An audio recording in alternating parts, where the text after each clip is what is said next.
செய்திருக்கிறானோ அதே போல நீயும் மற்றவர்களுக்கு உபகாரம் செய் என்று அல்லாஹ் ரப்பல் ஆலமீன் குர்ஆன்ல சொல்லி காட்டுறான். இது யாருக்கு யார் சொன்னது அப்படின்னு சொன்னா, மூசா அலைஹிஸ்ஸலாத்து வஸ்ஸலாமுடைய காலத்துல ஒரு பெருமை அடிச்ச ஒரு நபர் இருந்தான். காரூன் என்று சொல்லப்படக்கூடிய பெருமை அடித்த காரூன். காரூன் இல்ல, காரூன்றது நபி. காரூன் என்கிற மிகப்பெரிய பணக்காரன். இந்த உலகத்துல எவ்வளவு பெரிய பணக்காரன், அவனெல்லாம் விழுங்கக்கூடிய அளவுக்கு மிகப்பெரிய பணக்காரனாக இருந்தான். அவன் பெருமை அடித்தான். அந்த சொத்துக்கள் எல்லாம் என்னுடைய சுய அறிவால் நான் சம்பாதிச்சது, அல்லாஹ் எனக்கு கொடுக்கல என்று அவன் பெருமை அடித்துக் கொண்டிருந்தான். அவனை பார்த்து சமுதாய மக்கள் சொன்ன வார்த்தை அல்லாஹ் குர்ஆன்ல சொல்றான், வாஹ்சின் கமா அஹ்ஸனல்லாஹு இலைக். ஒண்ணு அல்லாஹ் கண்ணியமா வச்சிருக்கான், அல்லாஹ் உனக்கு எல்லாம் கொடுத்தான், எனவே நீ அதை வச்சு மற்றவங்களுக்கு உபகாரம் பண்ணு. அல்லாஹ் உனக்கு உபகாரம் பண்ணா இல்லையா, அல்லாஹ் அவனுக்கு நன்மை செஞ்சானா இல்லையா பொருளாதாரத்தை கொடுத்து, அதே போல உன்னுடைய பொருளாதாரத்தை மற்றவங்களுக்கு கொடுத்து நீ மற்றவங்களுக்கு உபகாரம் செய் என்று அந்த மக்கள் அவனை பார்த்து சொன்னார்கள் என்று அல்லாஹ் ரப்பல் ஆலமீன் சொல்லிக்கார். அப்ப ஒரு முஸ்லிமை பொறுத்தவரையில தான் மட்டும் தன்னுடைய குடும்பம் மட்டும் நன்றாக இருந்தால் போதும் என்ற நிலை என்றைக்குமே இருக்கக்கூடாது. தன்னை சுற்றி இருக்கக்கூடிய எல்லோருமே நிம்மதியாக சந்தோஷமாக இருக்க வேண்டும் என்கிற அந்த பிறர் நலம் நாடுதல் என்கிற பொது நலம் இருக்க வேண்டும் என்பதை இஸ்லாம் நமக்கு அதிகமாக வலியுறுத்துகிறது. அதனால்தான் சதக்காங்கிறது பிறர் நாடுதல் தான். ஆனா அந்த சதக்காவிலேயே எல்லாரையும் சதக்கா பண்ண முடியாது, எல்லாரையும் சதக்கா பண்ண முடியாது.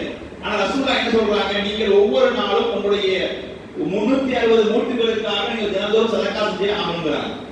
உங்களுடைய உடம்புல 360 மூட்டுகள் இருக்கின்றன. அந்த 360 மூட்டுகளுக்காக நீங்கள் 360 சதக்கா தினந்தோறும் பண்ணணும். அது உங்களுக்கு கடமைங்கிறாங்க. அது எப்படி பண்றது? காசு இல்லாம பண்ணுவாங்க.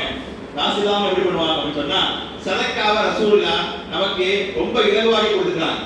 எந்த அளவுக்கு சொன்னா, மனைவியோடு சேருவது கூட சதக்கா தாங்க. மனைவியோட தன்னுடைய இச்சையை தீர்ப்பதற்காக ஒரு கணவன் சேர்வது கூட ஹலால் அடிப்படையில் அதுவும் சதக்கா தான் அப்படிங்கிறாங்க.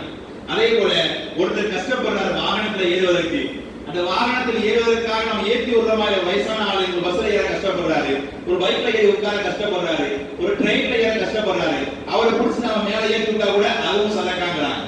அதே போல ஒருத்தருக்கு சாமான் இருக்குது, அவர் சாமான கையில ஏற்றி விடணும், அவருடைய வாகனத்துல ஏற்றி விடணும், அந்த சாமானை ஏற்றி கொடுத்தா கூட அதுவும் சதக்காங்கிறாங்க. நல்ல வார்த்தை பேசினா கூட அதுவும் சதக்காங்கிறாங்க. இப்படி எல்லாமே எதுவெல்லாம் நன்மையான காரியங்களாக இருக்குதோ எல்லாமே பிறரிடம் நாடக்கூடிய அனைத்து விஷயங்களுமே இஸ்லாம் சதக்காக்குள்ள கொண்டு வருது. அப்ப நான் பணத்தை கொடுத்ததான் சதக்கா என்பது கிடையாது. இது போன்ற நன்மையான காரியங்களை பிறருடைய நலத்தை பேணி நான் செய்யக்கூடிய சின்ன சின்ன விஷயமாக இருந்தாலும் அது சதக்கா என்ற அந்தஸ்தை பெற்று தருது என்று இஸ்லாம் சொல்லுது அப்படின்னு சொன்னா, இஸ்லாம்ன்றது ஒரு முஸ்லிம் என்றைக்குமே சுயநலமாக இல்லாமல் அவன் பொது நலத்தோடு வாழ வேண்டும், எல்லோரும் ஒற்றுமையாக எல்லோரும் நிம்மதியாக வாழ வேண்டும் என்ற ஒரு அற்புதமான ஒரு வாழ்க்கையை நம்ம கற்றுக் கொடுத்திருக்கிறது. எனவே அப்படிப்பட்ட நல்ல வாழ்க்கையை வாழக்கூடிய நல்ல மக்களாக அல்லாஹ் ரப்பல் ஆலமீன் நம் அனைவருக்கும் தந்தது புரிவானாக.